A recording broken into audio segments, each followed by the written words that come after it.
Ya inspección na el mga oficiales del Departamento de Transportación junto con el congresista del Distrito 1 Celso Lobregat na aeropuerto local ayer aga.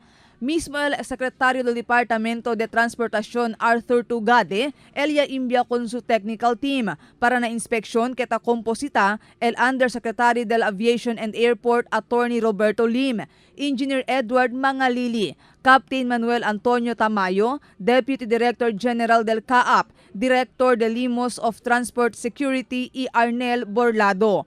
Objeto del inspeksyon ang para mira el presente kondisyon del aeropuerto lokal.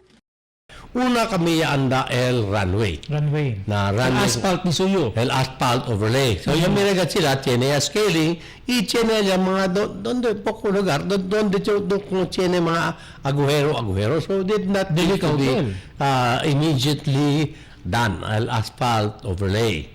Después del asphalt overlay, anda kami na terminal building, iya ya mira si el building, tiene gani mga tulo, tiene mga deteriorated portion del building, na front pati na back. Sí. Después ya anda kami adentro, donde yan poregat sila mira, un conveyor lang ta funciona, el otro hindi ta funciona. So hablayo, maski na ese otro ta funciona, pero ese kopong-kopong ese, de cuánto año ese, más de 20 años ese, Sí. ese conveyor.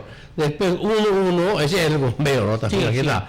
Después, uno, ya entra kami ng mga CR, no? Mga CR, saben mo ustedes, ben particular yun ng mga comfort room, debe limpio, debe functional. Y tiene gani allá, siguro limpio, pero tiene mga toilet bowl donde sige ta corre el agua. No hay toilet seat, so wala yun na limpio, pero needs to be improved. El inspeksyon niya bene después ya pidi ayuda si Lobregat na Departamento de Transportación para componer con el bien daan niya facilidad. Ya diskuti con este si Lobregat durante el budget briefing del Kongreso kaya conduci del pasado mes. ¿Cuántos del mga cosa debe componer na aeropuerto amo el terminal building, construksyon del concreto coral na runway 09, asphalt overlay del entero runway. Necesita también reemplaza con el conveyor, instalación del 2 X-ray scanners y el construksyon del cargo building.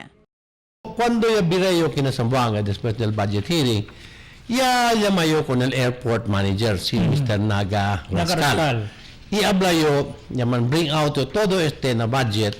So, tapidio ahora contigo, escribito conmigo, hace oficialmente, cosa el mga necesita o cosa el falta aquí na airport.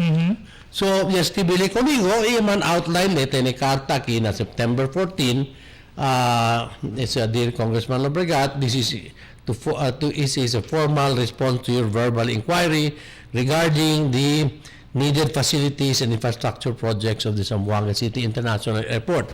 Yaman list down le, rehabilitation of the terminal building, construction of the fence, asphalt overlay del runway, conveyor replacement, installation of X-ray scanners, and construction of cargo building. Ya promete también el grupo de Undersecretary Lim que ay mira sila enseguidas qué manera puede man address con el concern de Lobregat sobre el kondisyon del aeropuerto lokal. Marifita Mayo, Dateline Zamboanga.